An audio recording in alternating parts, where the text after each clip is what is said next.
After a quick 5-minute discussion time, we go ahead and continue on with our presentation. Take a quick true-false quiz. Is drawing the preferred art-based strategy? Of course, false.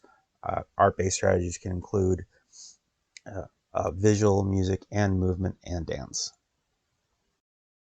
Part of my presentation is creating opportunities for choice. This was big in Module 3, which I really enjoyed, using a choice board to offer students an opportunity to have some control of their instruction.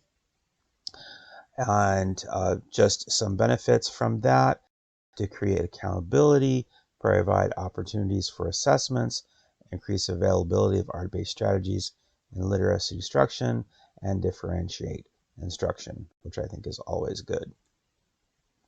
This is a great video on how to create a choice board electronically, and I think this is great, but it isn't always required.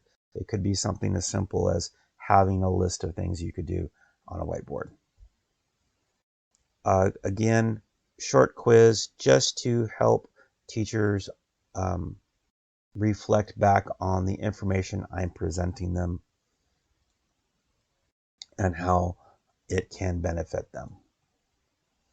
I go into a wrap-up, a summary of the things that we spoke about, including how art-based strategies can enhance their ELA lessons and how they can be more culturally responsive in their teaching.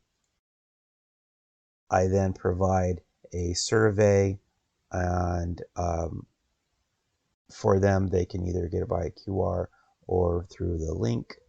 I finish up with my online sources and my references. Thank you very much.